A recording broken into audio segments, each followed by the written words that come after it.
So this picture has a credit, and there was a link that when I take my cursor over it, so it changes, and there is this italicized text. So we had reached to this point, like the picture we had just bring on the picture, and we can just stretch that size of the picture as well, and we'll shortly see that. Okay, so here we stopped in this in this exercise. We stopped at this point of time, and this was our CSS, and we were talking about that this is our CSS that that is typically doing this all kinds of things. Okay, so now if you see that we have already covered most of the things, like the font has changed, even though I told you it's not showing you the font over here, but anyhow, the font has changed, and the author has been defined, and this this is basically working. The fig caption styling is given. Now I would like to just work on this one. What is that? This first letter drop capping, right? How can we do this first letter drop capping? So for that, just remember one very important thing, that if you want to apply a particular style to a particular character or something, what we do is that we just try to surround that with a span tag. So I want to apply a style on this L again. This is the L of the required one. This is my L, right? So I'll just cut that one from here, and I'll put that inside this one. If it's safe, it has no effect on the output, of course. Why? Because this is just a text has been given. So now I can give it an ID, for example. If I give it an ID and I say first letter, if I just give it an ID, sorry. So now it is basically this L has been given. This L is now has an ID. So if I go to my style now, if I go to my style and I come over here, so you see that I stopped it over there, and now I was starting in week 11, part 1, right? So it's a basically continuation. So typically speaking, I want to just work on that ID that I've given. I've given ID of first letter, right? And now I'll show you that how would you do that drop capping. So if I say font size, if I increase its font size to some very big sizes, so you see that now you can see that effect, that my letter, this first letter, is basically being changed into a very capital one, like very large one. Another thing that we can do to make it real drop sizing is basically we want to change the line height of this one. I want to say that this line height should be 50 pixels, something like that. The line height of this L that I'm talking about. And what else I want? Another important thing, float. If you have seen that float, if I want it to be floating left, you see this looks quite what is required. But of course, it's a bit different. But anyhow, we can just see that. Okay. Yes, I just. You see that it looks very much like this one, but the only thing is that the font or the text should be a bit away from that one. And for that, if you remember, we have talked about that. We will just talk about, for example, we first talk about padding. We can say padding right. I want to apply some padding on the right, and if I say 8 pixel, you see that it looks like a bit of eased out on this left side. Make sense, everyone? So that's basically what that is typically the it's typically that how I can just make this drop capping, and this is something very important, because drop capping is typically that shows us that how do we want to just drop the cap of our, like any of the letter we want to drop the cap of. Right, so this is all done. Now there is one more thing that we want to do, and what is that we want to do over here is that when I squeeze this one, I see that there is a social menu that appears over here. You know what I mean?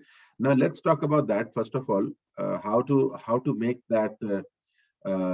First of all, this menu icon, and the menu icon that I want to just create is typically, I can say that I will just create a menu icon, and that menu icon will only appear on a particular situation. It's not appearing on any on the normal view, but rather it is appearing on a normal on a situation. So for that, what we use in our websites is that I'll just tell you, because it's not over here. And where should it go? It goes before the. Let me just check that. It goes before the line, right? So I will come over here and I'll go to my HTML first, because this is something that I have to do in my HTML, right? So I'll go over there, and before this HR, inside this main, for example, inside this main, what I'll do is that I will just come over here, and I would like to create a social menu icon over here. And this is very important. So I'll just give for example, I will just come over here, and I might rather I will just take it to the header, inside header, right? Because it becomes a part of the header. So I'll come over here and I'll give an ID over here. So I'll say social. I want to create a social menu icon. You know what I mean? And interestingly, because I want to bring certain icons over here, I will go to there and let's see that there are different websites, and one of them is Font Awesome Icons. Font Awesome. They are very interesting icons that we can just copy and use them over here or over the websites. So this is Font Awesome. And what we can do is that we can just try to find out different fonts that we want, and we want to use them in our program. So if I just go over here and I say, for example, Twitter, I need a Twitter icon. So you see that this is the Twitter icon, and there are the different that's just showing. So for example, if I want to use that one, I'll have to just copy this code, but again, I need to use this icon. So let's see if it gives the help. Otherwise, we just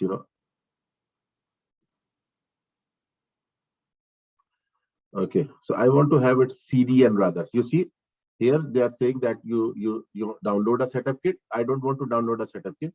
Rather, what I want is that there is a link of this Font Awesome CDN. So how do we find that? Just come over here. Font Awesome CDN link. Right? Yeah, this is the one. Now this is Font Awesome CDN link, and I can just use this CDN link to create or to bring all the icons. I copy this one. Now see, I have copied this one. I come back over here, and after this link that I have created, I'll create another link, and I'll paste the one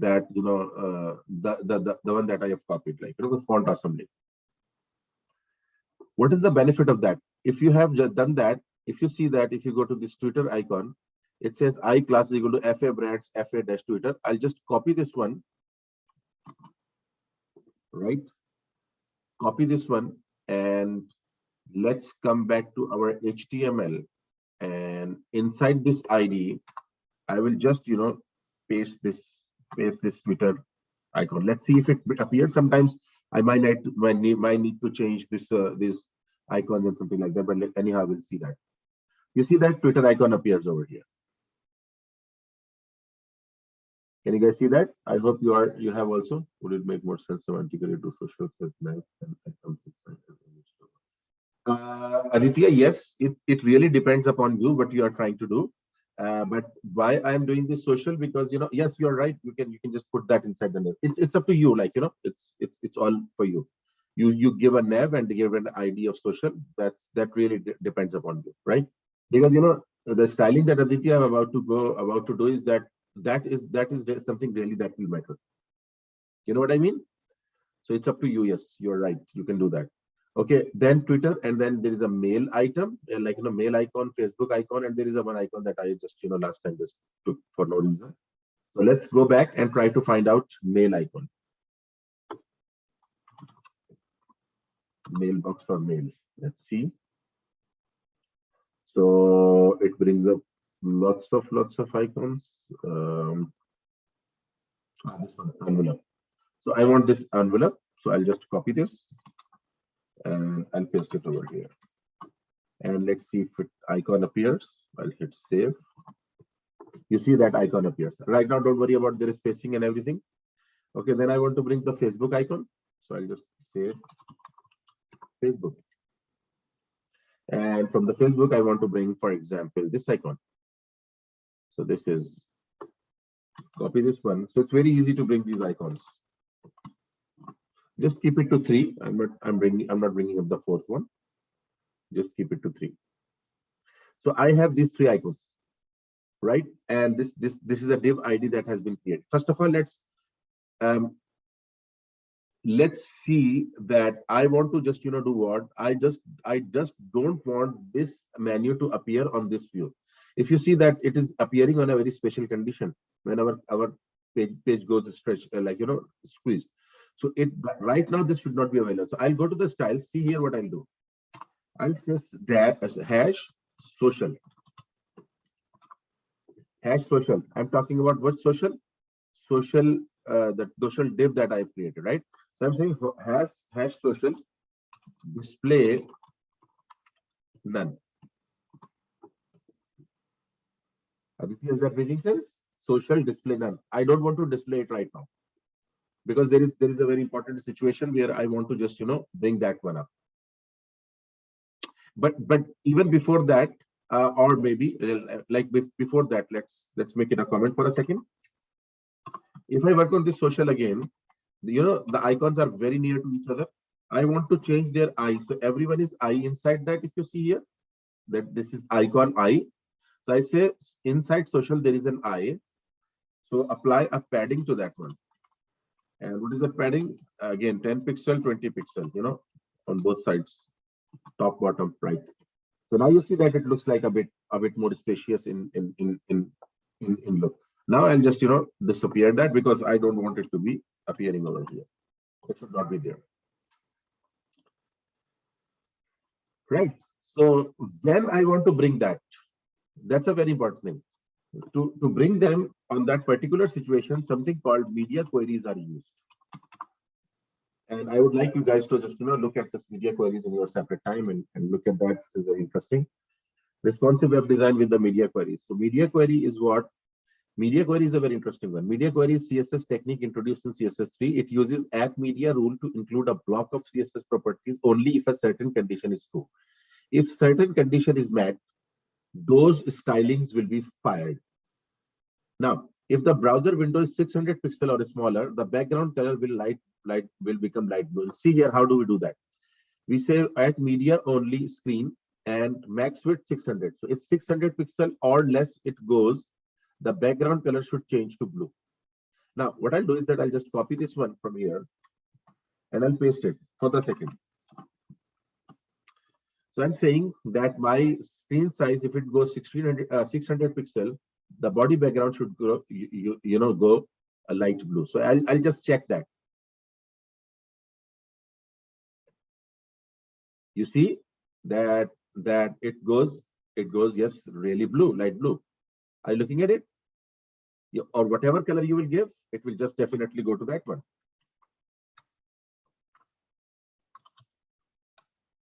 Light gray, something like that.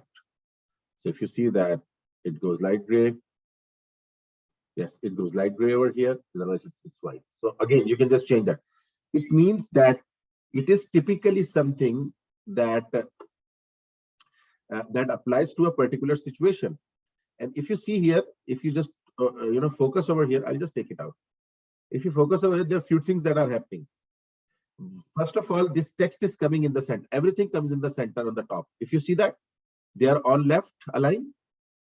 They are all left aligned right now. And when I just squeeze that document, it all goes in the middle. You know what I mean? So it means that the first thing that I want to do over here in this media query is, for example, I don't want to change this body background color. I'll just take it away. So the first thing that I want to do over here is in the header. What is the header? Header is that area where all these things are appearing, right? The header its text align should become center. Are you guys getting that? So whenever my screen reaches, I'll just take it out as well. Whenever my screen reaches to 600 pixels, like right now, they are all left aligned. So when my screen reaches 600 pixel, do what? You see that text has all been centralized. Are you looking at that? Now it becomes center line. Are you guys getting that? So I need one more thing. If you remember that our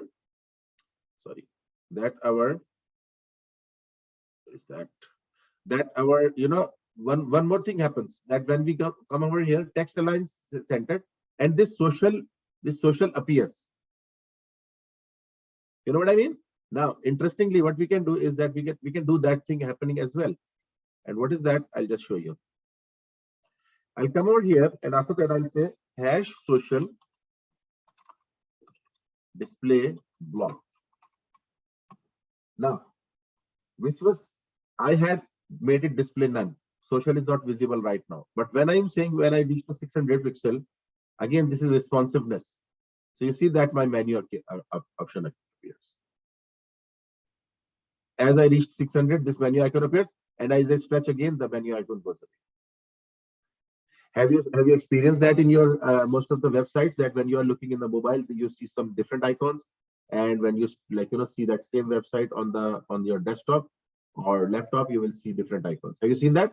So in the same way here, when I'm squeezing it, when I'm trying to squeeze that one, you see that the menu icon appears, and I can have these menu icons over here. You see the text goes in the center and everything comes over there. Makes sense, everyone? So this, and another thing we have to do, I'll just talk about that. But if you see that still the margin is 40 pixels from the top and the bottom and everything. Rather, if you look at the required output, when we squeeze it, you see the margin goes very low. You see that everything sticks to this left and to the top as well. So we need to do that. We need to do that as well. What we need to do, that right now, if you look at that, right now, if you look at that, the text is very far away, and on a mobile device, it should not be like that. It's okay for the desktop, but it's not okay for the mobile device. I'll come over here, and what I'll say that in media queries, okay, I want to apply something on the body as well.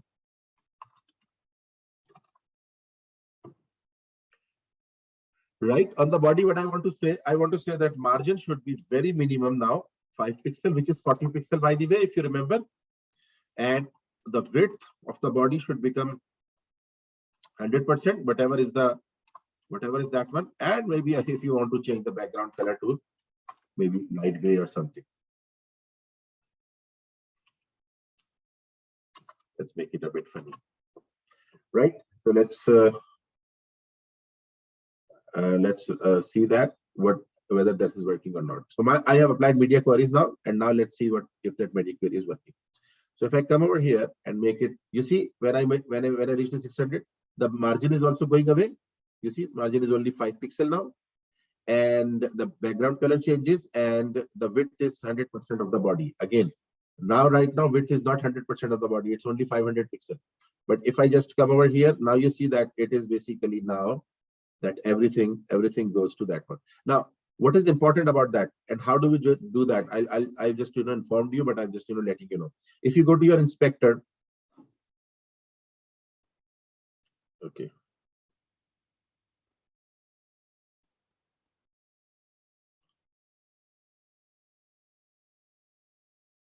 Okay, oh, it is not showing. Okay, for that you might not need to use that CSS grid or something like that. Anyhow.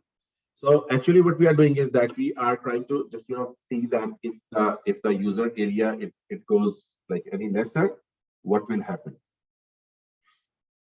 right? So this is the media queries, and it is basically what we have done is that we have tried to. So do you see that like bringing up on the icons on our website, and not only bringing up the icons, but also just trying to do this drop capping.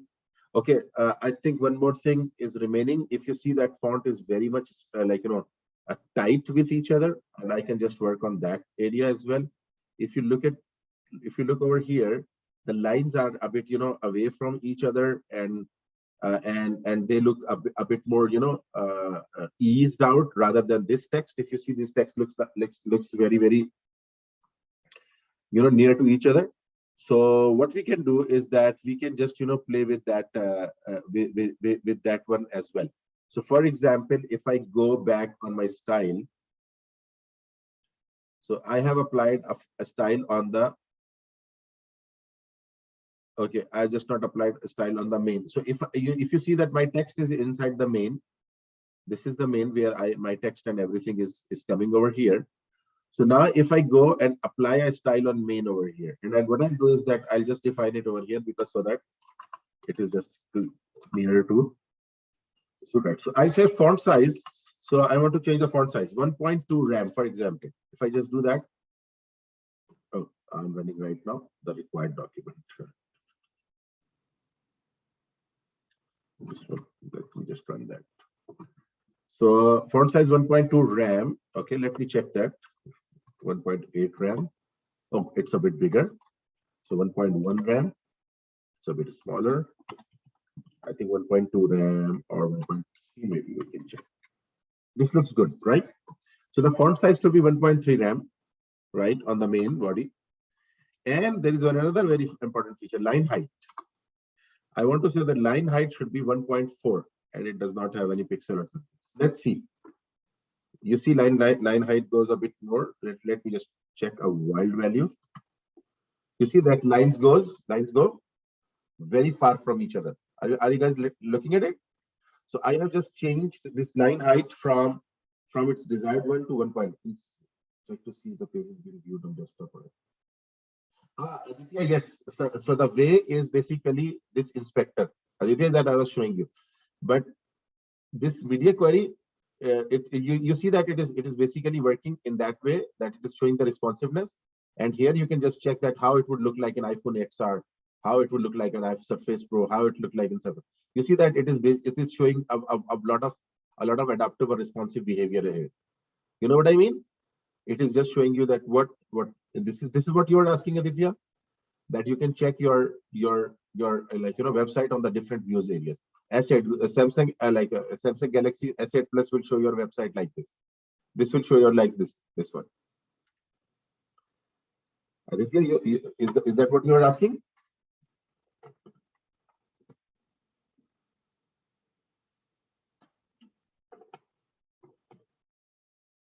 No. Aditya, listen to it. This is very important. If you do not apply these media queries, this is the responsiveness of that one, right? So let me show you for a second. If I go over here, Aditya, for your question, if I go over here and I make it comment, I have closed all the media queries. If I hit save, do you see that it is somehow it is showing some text, or it's visible over there? But usually what happens is that our document gets destroyed on different views. You know what I mean? But now what we have done is that we have just given it, when we are applying this media queries, we are just saying that whenever this happens, you just do this kind of things. So whenever this size happens, we are just telling it that what we want to do over here. So CSS does not adopt it. It's actually the view which is showing you that what CSS looks like on different view areas. You know what I mean, Aditya? Yeah, so we were working on the line height.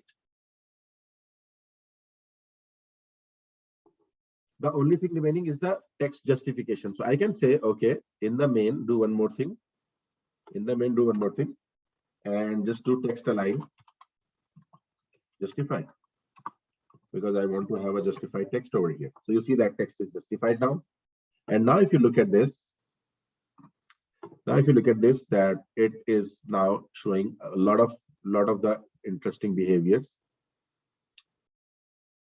Everything goes in the center, the margin goes away, and my picture looks and then that appears. It's almost like this one. As I said, that it's not showing the font, I don't know, but if you see that it appears over there and it goes away.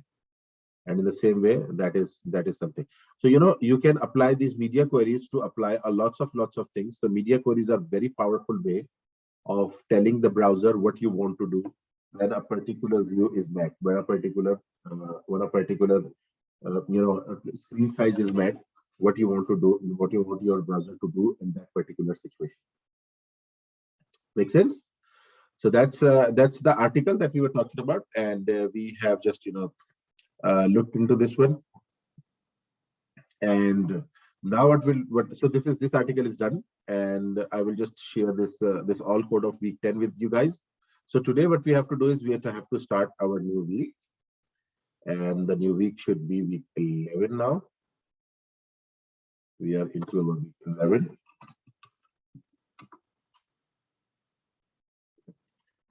Right. So rather I should do one thing. I will right now share that code with you guys. Okay, select folder. And what I'll do is that I'll just share the code, because later on I will forget. And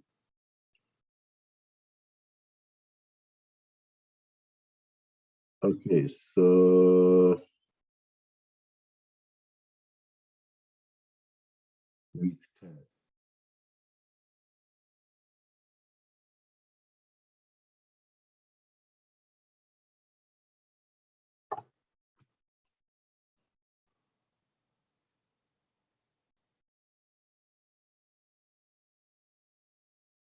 Okay, I'll just share that file. I just want to make that. So we are into our week 11, and in this week 11, we need to discuss few more things, few more important things related to CSS, and then we will just we'll just continue our discussion. So there are some more CSS styling. So style.css. So I'm just creating a style.css, and let's create this index.html.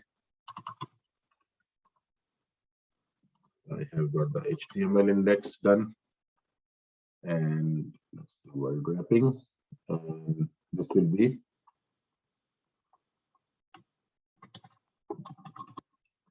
some more CSS. So we are discussing some more CSS over here. Just give me a second. I want to just put up my notes that I want to cover here.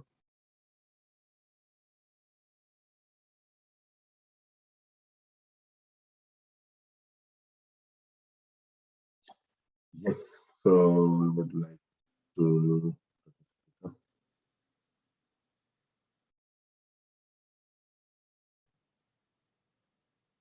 Okay, so I want to talk about this CSS grid and everything. Yes. Okay. So the first thing that I would like to talk about over here is like, again, there are a few things that I want to discuss over here. But out of them, I will just first discuss the CSS grid, another way of making your website very responsive. And rather, CSS grid is the most proper way of doing all those things proper. That's something that we just do with the CSS grid. But let me see if something remaining from the previous one.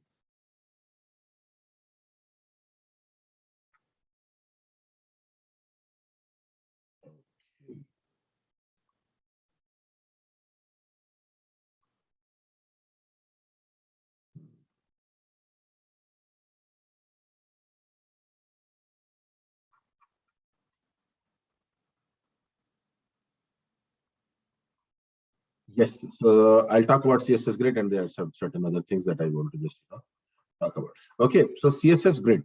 Let's first of all talk about that CSS grid. So rather, I'll just make a notes file as well here in our this week, and let's see that what we have in our store. So actually, CSS grid. So if you have looked at the previous lectures, you would have seen that we have one of the model to make a flexible environment by using Flex model, Flexbox model. So if you look at the previous lectures, you will find out that we have one called Flexbox model. Flexbox model is basically used to stretch out things in a form. But again, the Flexbox model has a problem that it only allows us to lay down our contents in horizontal direction. Like I can have three elements that I will just be able to, like, in one direction I can just make them. So I may just flex them, make them flexible in this way, or maybe I can make them flexible on the other way.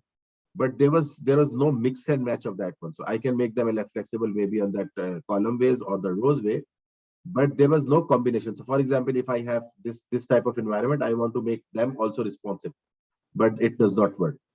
So Flexbox model only works in one dimension. That's the problem of Flexbox model. Only works in one dimension. So maybe it's a it can be the X direction or Y direction.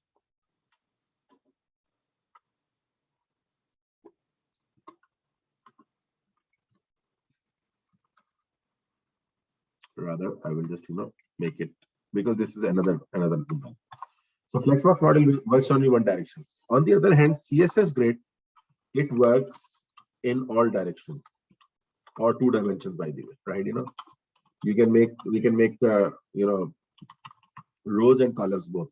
So it works in two dimensions, and this is quite a flexible environment. And I would just request you to just use more and more CSS Grid in your programs, because this will give you your websites more responsiveness that is required.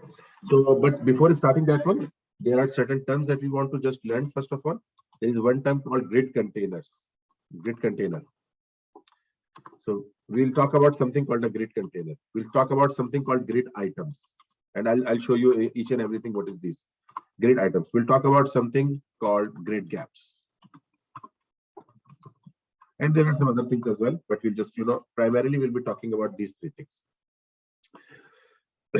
So now, a highly recommended option, a highly recommended thing is that whenever you create an HTML document, always create a main container that contains all of your web page. And especially when you are making this system. And for CSS Grid container, it just gives a name. For example, that you define a class called grid container and put your all document inside that one. You know what I mean? And I'll just run that page as well so that you can see what's going on. I've closed the previous pages, every page.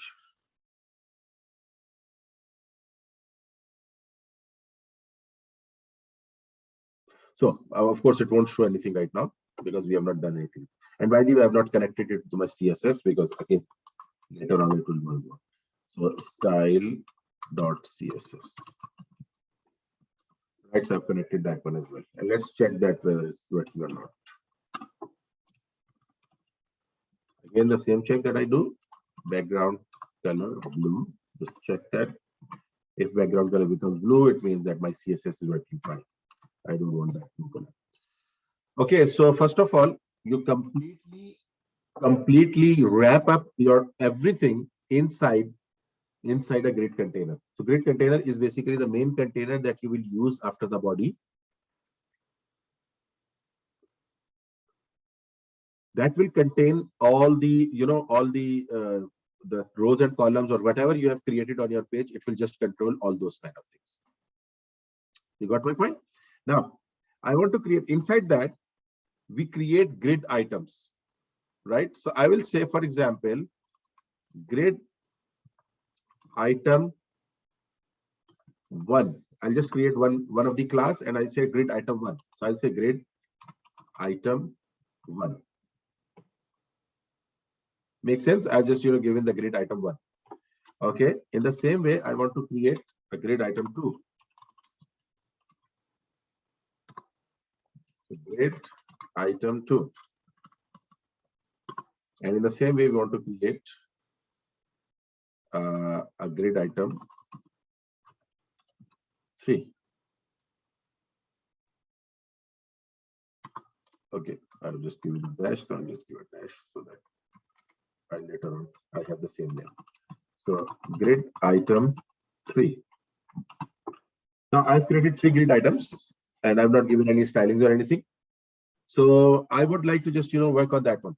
And if you want to give, if you have seen the previous lectures, if you want to give multiple classes, we will say that all of them will share one main class, which is called grid item. So everyone will have this grid item class, and they will have their own unique classes as grid item 1, grid item 2, grid item 3. So I'll paste that on. Is that making sense? It will have 2 classes. One of the class will be common for all. That will be grid item class, and then there are 3 classes which will be grid item 1, grid item 2, and they will be specific to that, to those particular one.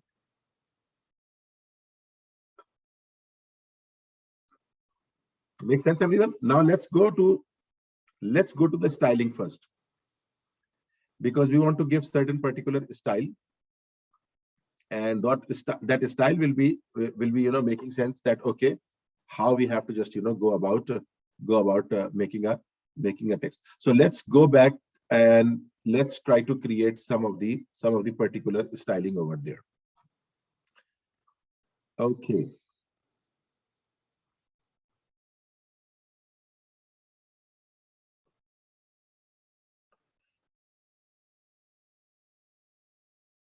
Right. So I'll just go back to style my style, and I'll create, for example, a grid item class.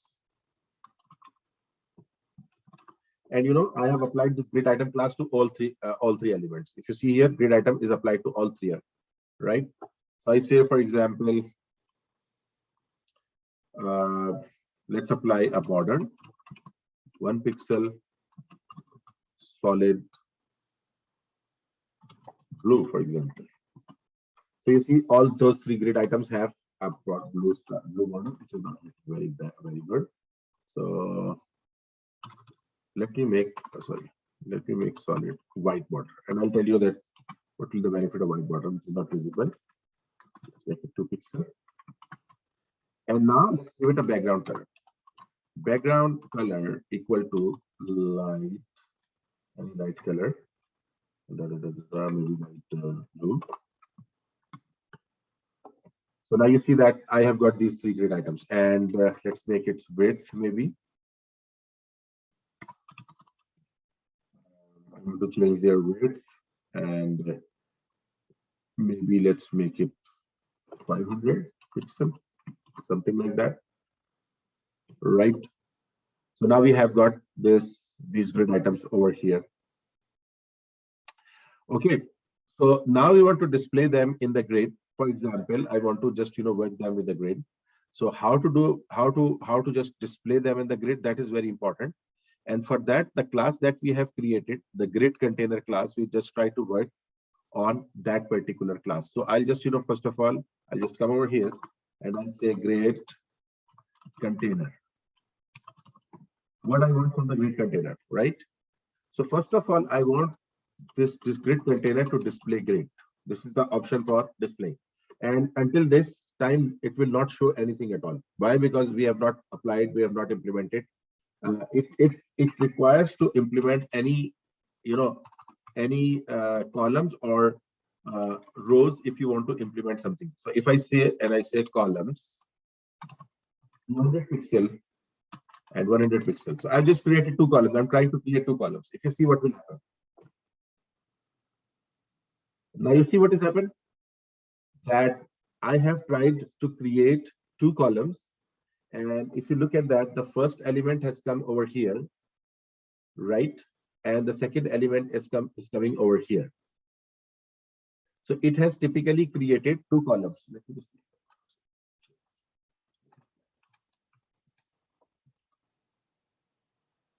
right. So it has made 2 columns, 1 column of 200 pixel and 1 column of 100 pixel. You know what I mean? It's just, it has just, changed that one. Okay. So we can give, this is in pixel format, but we can give that in the FR format, which is called 2R, like, frame format, 1FR, or you can say 1 fraction or something like that. Now you see that it looks a bit different. that there is a two columns, and one column is of two frames, like it should occupy as like twice as the value of the first one. If I just stretch it out, so if you see that now it is basically what it is basically, because we have just given them 500 pixels. Now I can just give width is equal to 100%, just to check all these things. So if I say 100 pixels, 100%. Now if you see that when my grid item expands, so the first element is going twice. Are you understanding that one? The second element remains one frame, 1 pixel. So you see that when I stretch it, stretch it back over here, they are exactly in the same situation. You know what I mean? So the first column is of 2 FR, 2 frames or 2 fractions. Why? Because the first column will be occupying the double the space of the second column. Second column will have only one, one fraction or one frame in that manner. Are you guys getting that one? That's typically what? That's typically, creating the frames and creating them into that one. Now, another way of creating the frame template columns is not by using the frames. Rather, we can say something called repeat 4 frame of 100 pixels. So for example, I want to create 4 frames of 100 pixels. So 4 columns. So you see that I have only 3 elements. So 3 elements have come and all of them of 100 pixels. Is that right? So if I just, rather than writing 100 pixel, if I write an IR. Oh, when you do stretching of windows, for some reason it lags. I only see the changes when you let go. Looks like it's a bit of this our Zoom software or some lagging on the internet. Aditya, yes, that happens. Sometimes the stretching does not show anything. You're right. So are you right now also happening the same, Aditya? Like again, is it not showing you that that it's stretching with that one? It's again doing the same. So again, rather than making 4, because I have only 3 columns, if I say 3, so now it will occupy everything. Yeah, I can see what is happening. Okay, so don't worry about that, Aditya. Actually, now if you see here, this is the final output when I let it go, right? So if you see that now, you can see that grid item 1, grid item 2, grid item 3 are all of the same, of the same nature. You know what I mean? Aditya, you're right, but stretching, if you are unable to see the stretching, what's going on in the stretching, if you see the final result, that should be fine with you, right?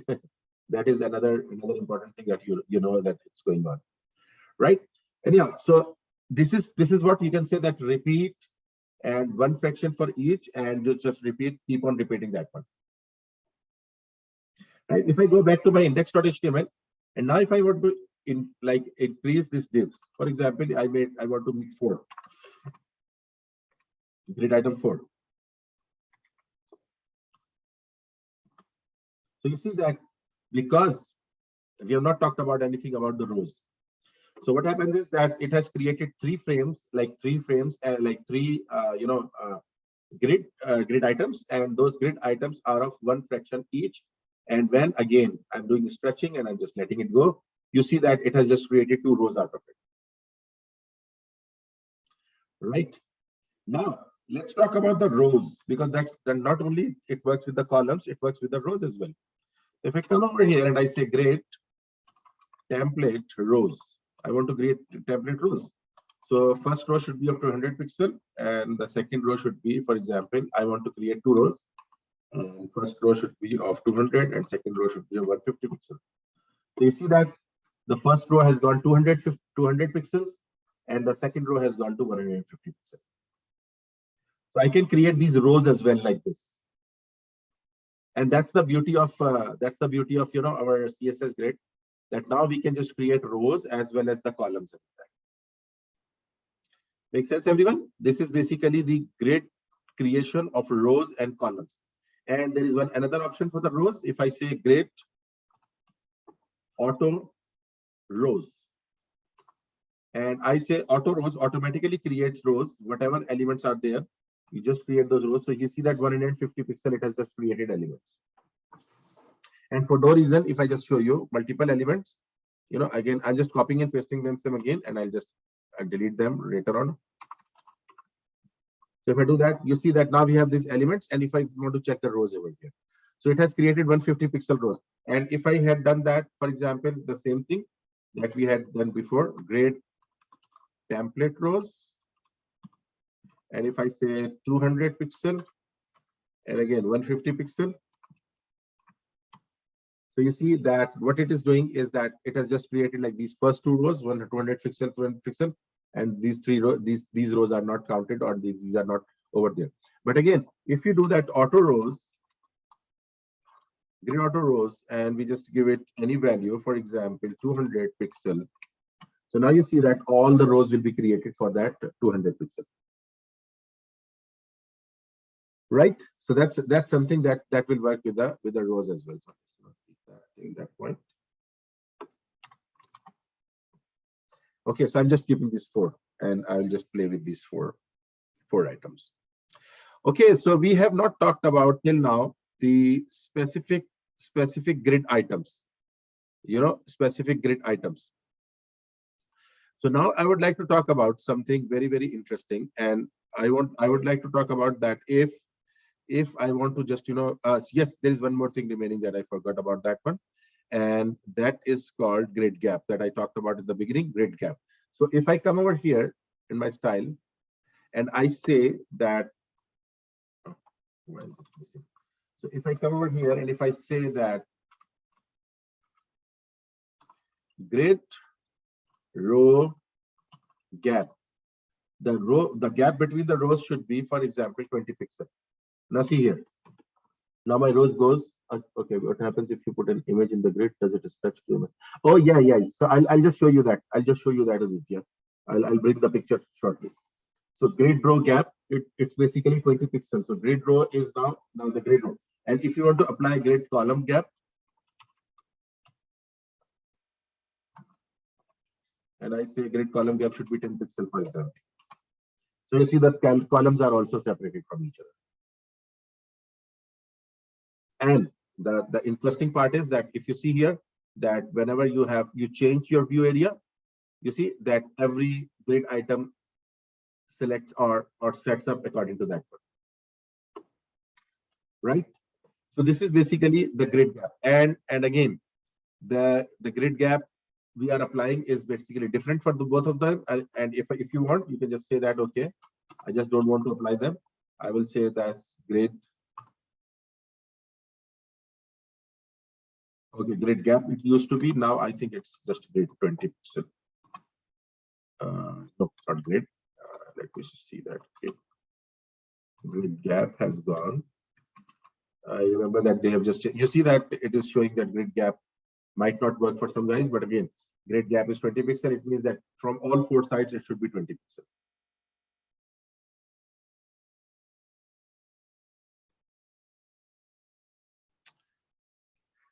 Right.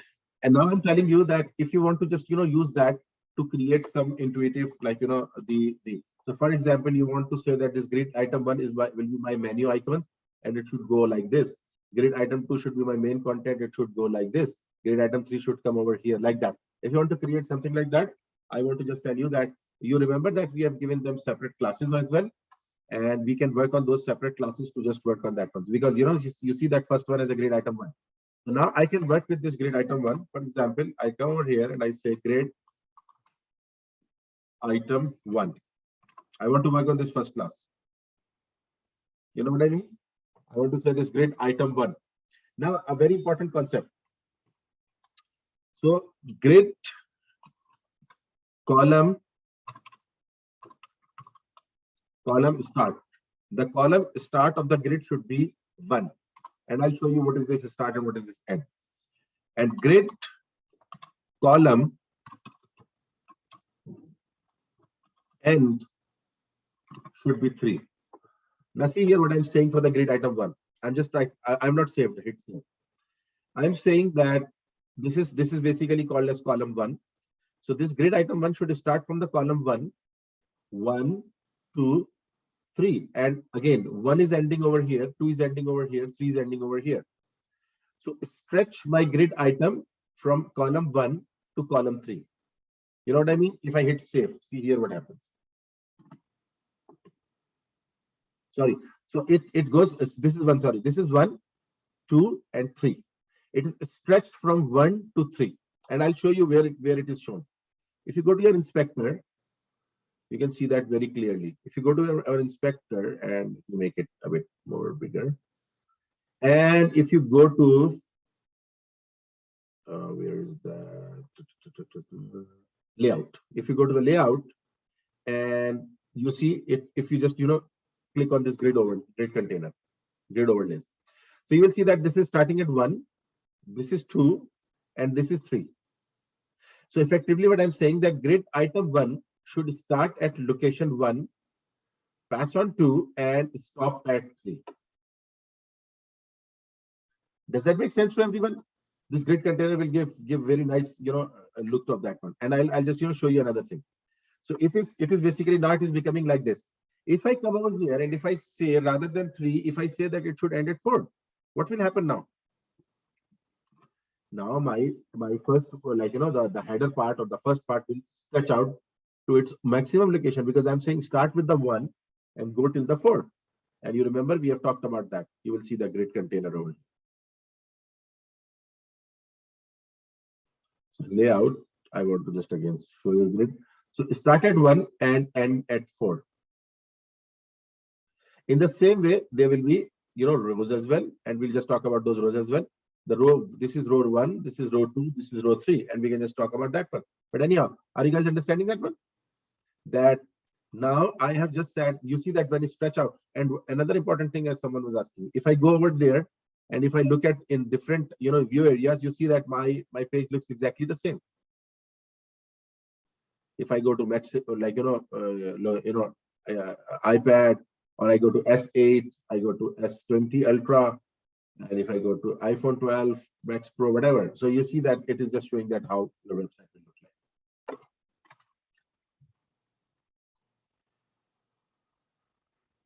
Right? Are you getting that? Now we can work on each of the grid item, and just to bring them from any part to the other part, we can just work with them. So for example, if I come over here and I say grid item 2, right? So grid item 2, for example, I'm talking about the second one, this one, right? So I say grid, for example, I want to say row start now, because I want to say now row start. Now, tell me, which should I start with, 1 or 2? Can I write it 1? If I write it 1, that will be a problem. Aditya, can you find out what is the problem? Because 1 represents this row. You remember we have seen in that overlay that this is 1 row. So if I started 1 row, that will create a little fuss over here. So see here, maybe I don't know. You see that it's creating a fuss because it is just stretching that one out. Why? Because it should not start with 1. It should start with the 2 first of all. From the 2, where you want to end that one. So you'll say grid row end. And for example, I want to say that go till 4th line, for example.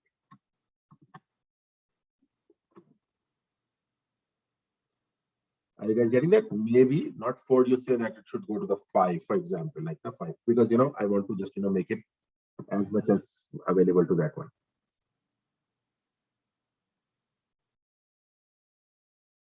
Right? Now, how about grid item 3? For example, if I talk to grid item 3,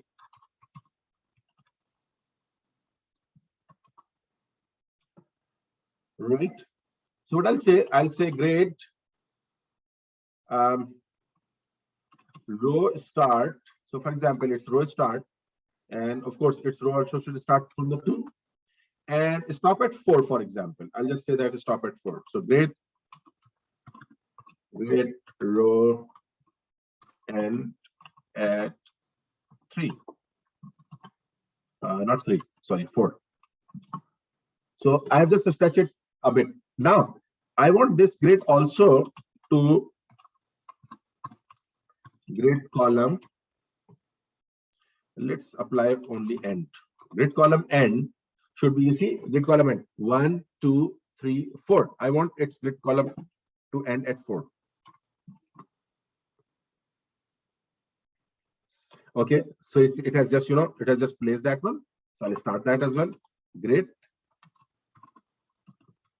column start. What should I start? 1, 2. It should be 2, right? It should be 2. Start with this one and go to this. You know what I'm trying to achieve? I'm trying to achieve a typical design over here. You know, typical design of the website. Now let's talk about grid item 4. Grid item 4. And if I come to grid item 4, I will say, for example, it's so I'm just talking about its columns width, for example, and exactly the same that I have done with the 3. So if I just do that, you see that now I have got a typical syntax, a typical, typical template for my website that I can use over here. You see that? And now it is showing them different things.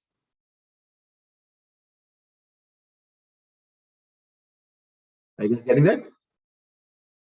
This is quite an interesting thing because, I have got now this one. Now, as you are asking, how about the contents? How contents will go away? So we'll just, come over here and let's try to create some contents maybe in, for example, if you want to do something in grid item 1, I'll just write this one and I'll write lorem 1000 and let's check that one. So you see that we have to just control that by using CSS, that it should not overflow.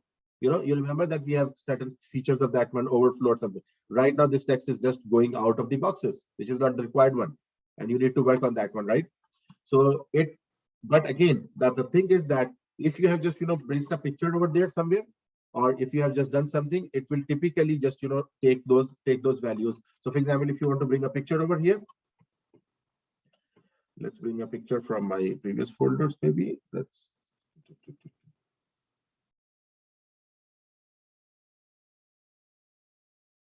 I'm just bringing up a picture from previous folder. I had a picture of mountain, so or ABC. This mountain is there. I'll copy that, and I'll paste that in with 11. Okay, so now I will have this mountain picture over here. This mountain JPG. Okay, so if you want to say that, okay, I want to bring the picture over here in my this one, right? And you say mountain.jpg. Now see here. Again, we need to handle that. Now, this picture is also going out of the box. You know what I mean? But you need to just handle that one. You will, for example, if you come over, so there are multiple ways of doing that. You might want to handle it by using CSS. You might need to handle it by its width or something like that. And you see that if I have just that width is equal to 100%, so it has come inside that one. And for example, if you say height is equal to 100%, for example, right? So if you see that it should be okay. Not working. Height is 100%. Did I do spelling? Or 100 viewport height.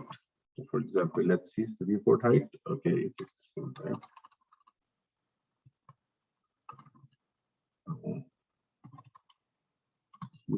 example.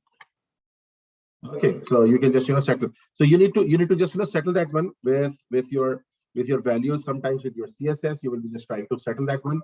So that's up to you, that what you are trying to just achieve. Now, because I have given width 100%, so usually it will go stretch out with that one. You know what I mean? So that really depends upon your logic, that what you want to just do that. So if I just show you this website on different views, for example. So if you see that this is typically showing the right way of doing that one, you see that website will look like this. Website will look like this. If I go to this one next up, it looks like this one. And if I go to iPad mini, it will look like this one. You know what I mean? So actually, it's all up to you, that what you want to just achieve, and that typically is what is basically required.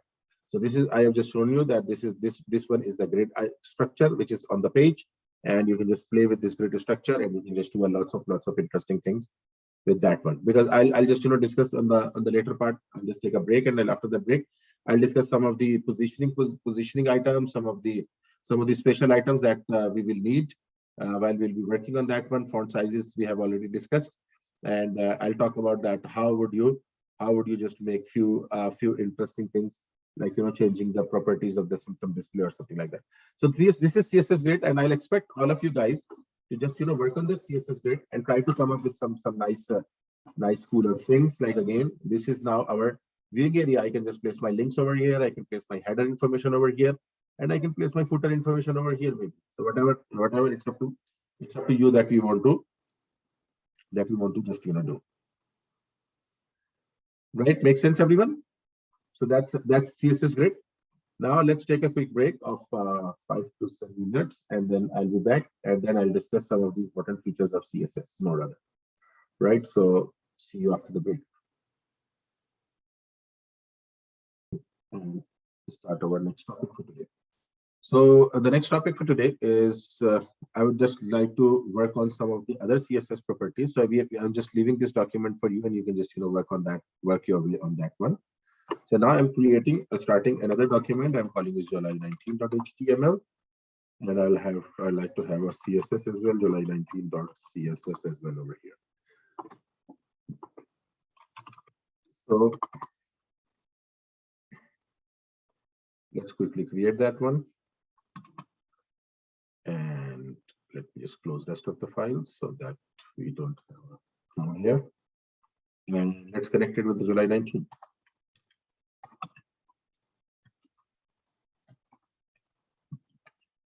Right, and I'll run this file, july19.html.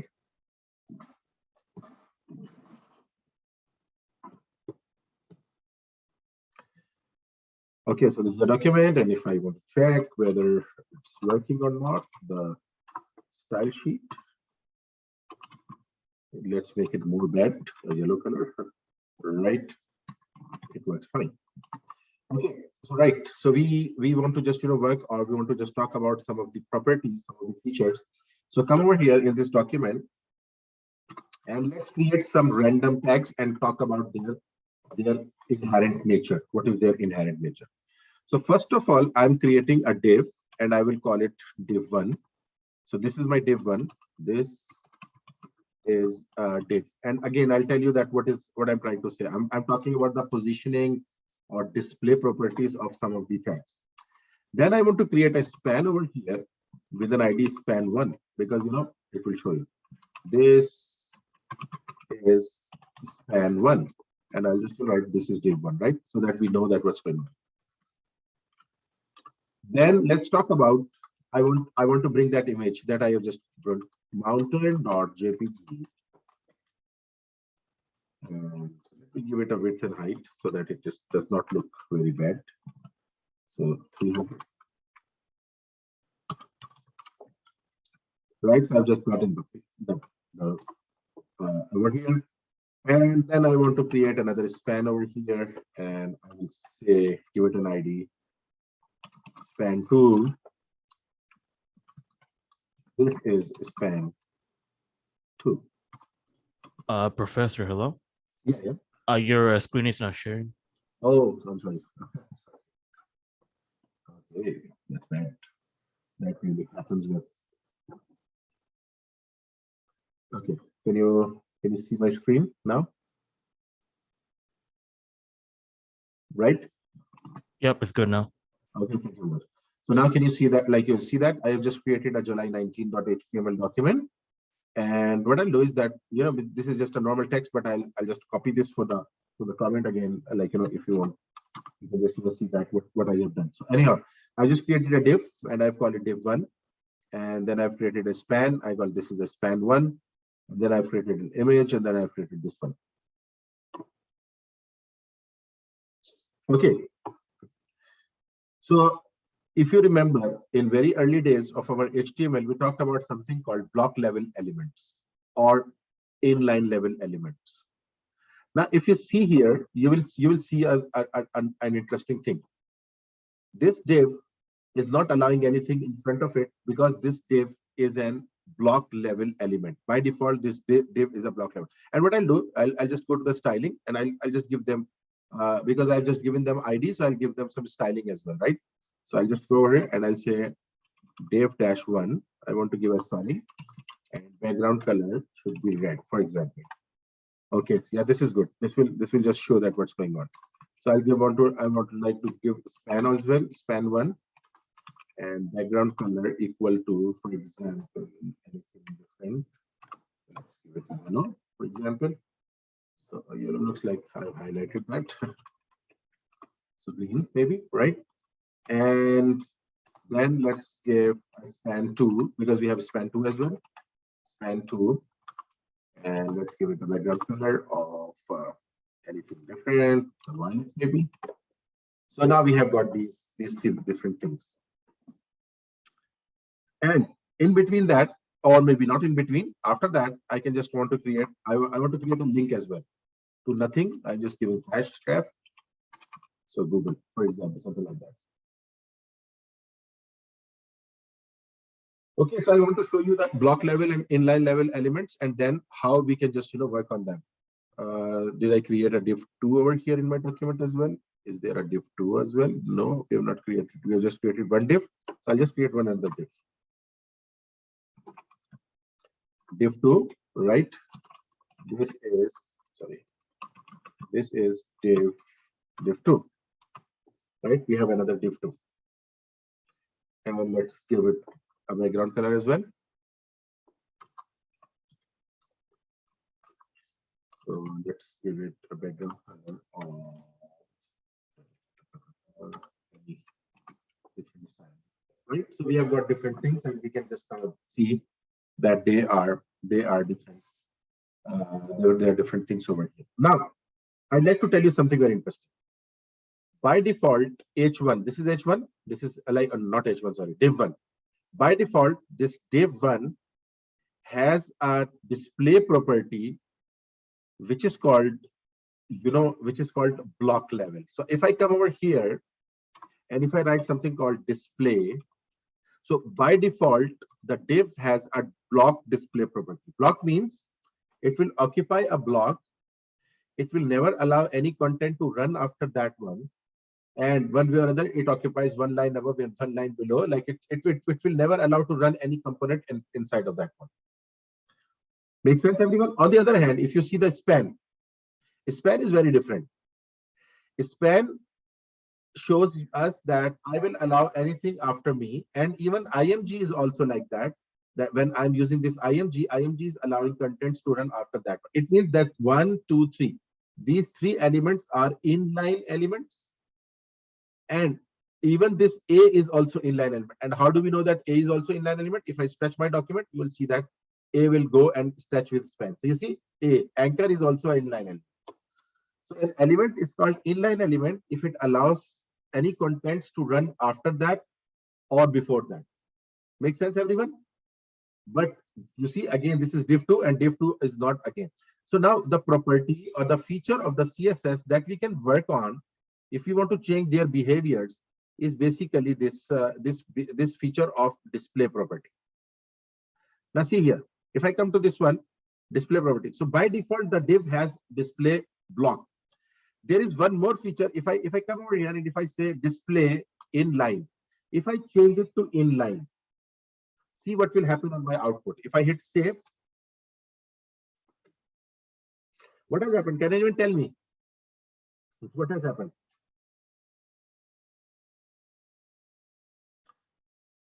Yes, Clarissa, can you tell me what has happened?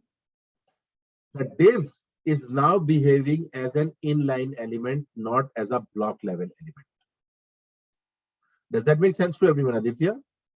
That now div is basically behaving as an inline element. So I have changed this display property from block. Block is the default property. From block, I have changed its property to inline, and now it is behaving as an inline element. And it's just it's just allowing anything to flow after that. Good, you understand that one. But there is a little tweak, little problem. What is the problem? You remember that we have something called a padding. If I just go and apply 20 pixel padding. So I have just applied this 20 pixel padding over here. Or rather, let's do not apply that one. Now, rather than applying this inline, only inline, we apply inline block rather that one. inline block. And inline block is a one that is the combination of inline and as well as block. It is typically, it will just give you the behavior of inline, and as well as all the features of block will also be available with that one. So typically what we do is that we just, usually we give our elements inline block, you see, in combination with float and position, determine type of box or boxes that are generated for an element. So it will just, generate that it will be inline as well. And it will be, now span's default display is, let's check that what is that display, default display of span. It is inline by default. Now, if I do something interesting, if I come over here and I say block to span, see what happens on my document. Now, it's not that div is not allowing something. Span has now block level element. And now span is basically flowing on its own, and it's not allowing anything to run after that one. Make sense, everyone? And the div has gone above. Why? Because div is not block level, it's an inline block. But div is going above because of the span. Span is not allowing it to just stay over here. You know what I mean? Because span will never allow anything before that, and it will never allow anything after that. Make sense, everyone? Now, in the same way, we will say that, okay, we try to keep most of the elements as inline block element so that they do not, occupy something, and they do not, just try to do something out there. Now, what I was saying was basically a feature of the inline. You remember that I was telling, if I just make it inline, for example, or rather inline block, just make it inline block and apply, for example, width. So I want to give it a width, for example, 300 pixel. So you see that it is giving a 300 pixel. I want to show you something, if I remember correctly. If I'm not wrong. Is it that one? Okay, yes, I just got that. So, when an element is just an inline element, the width and, I don't know, I think height also does not work. Height is equal to 200 pixel, for example. So width and height both do not work if an element is only inline element. Aditya, are you getting that? So for that reason, I was telling you that we just do not apply inline, because inline means that now it will not accept the width and height property for any of the element, which is bad, which is something we want it to have.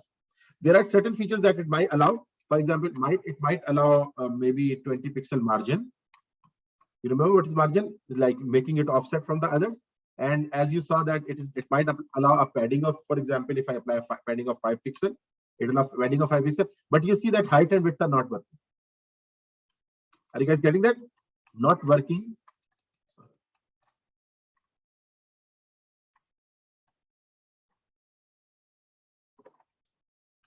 Not working because of inline. You know what I mean? That because of inline, height and width will not work. So to solve that problem, rather than defining an inline, we define them inline block. Now you see that it is just applying that height and width as well, 300 height and whatever. Yes, exactly. Only inline you're talking about, Aditya? Inline does what? Inline does not allow us to apply width and height to an element. If I just make it inline, this width and height will go dead. Like width and height will not work. So what we do is that rather than defining inline, we define inline block, which is a combination of inline and block level, so that it will give a height and width feature as well. And as well as it will be an inline element still, because it will be just, allowing any elements to run through after that one. Aditya, you got the concept? This is a very interesting one. If you just make it inline, width and height will not work for that one. So it's always good to apply, it's always good to have that inline block, so that you know that what's going on. Okay, so now you see that if I change span to the block, it just it ran out of that one, and that's a very, very interesting one. Now, what about this picture? Okay, let's talk about this picture first of all. I'll say IMG. I am the IMG. Can I apply different width and height to it? Yes, I can apply that. Let's make a very bad thing. If I say width 5 centimeters, You see picture is going over there. It means, do you understand? And also the picture is also allowing contents to run after that one. Can you tell me what type of, Aditya, do you understand? What is the default behavior or display position of picture?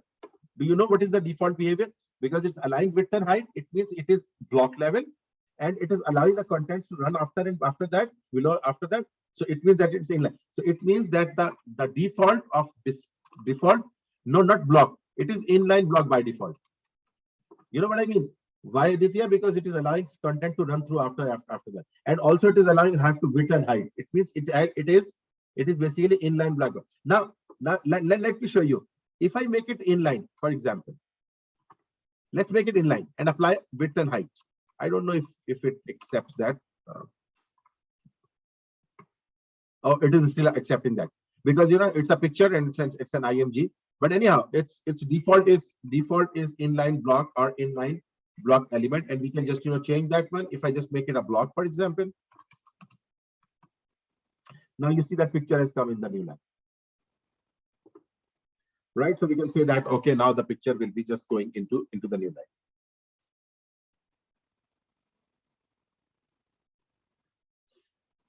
Got it? This is typically what, this is the positioning of the elements, and this will be playing a very, very important role when you are just trying to work with something. For example, if I come over here, and if I create a UL, right, and if I create finalize, the shortcuts are not working here. I don't know why. Yeah, so LIA.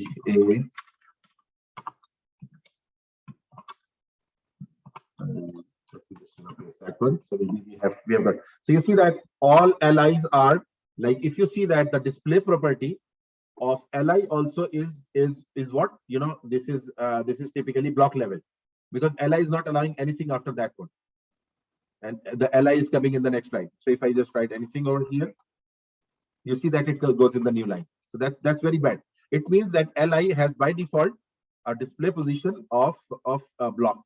So if I come over here and if I say LI in my document, the display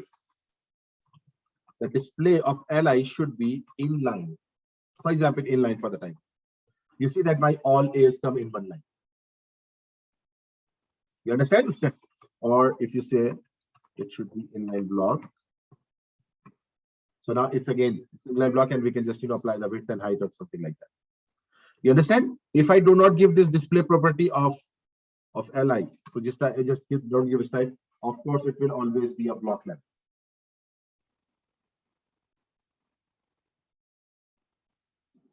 Right, getting that?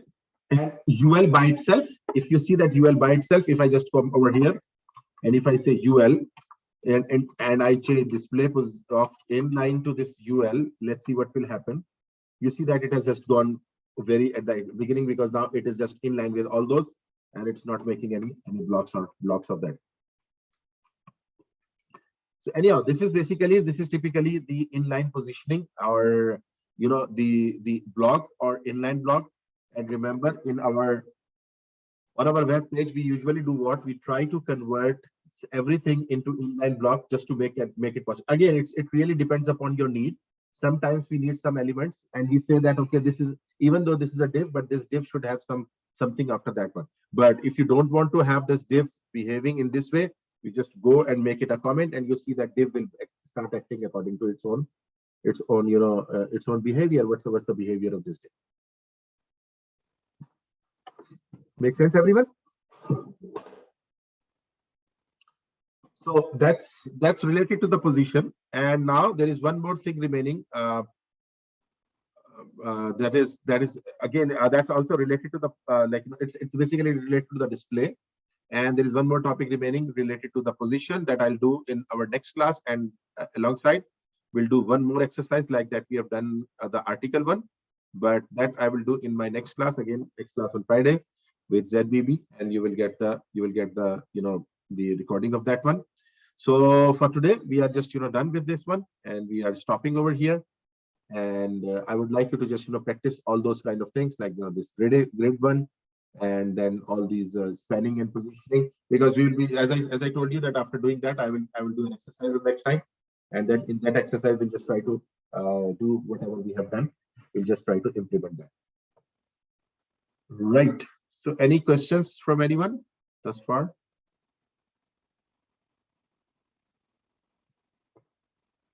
So looks like only Aditya and Clarissa are the ones who are just replying. Okay, Nicole is already there. Clarissa is there. Okay. So thank you very much everyone for joining in, and see you later on, and let's meet next time, right? Bye everyone.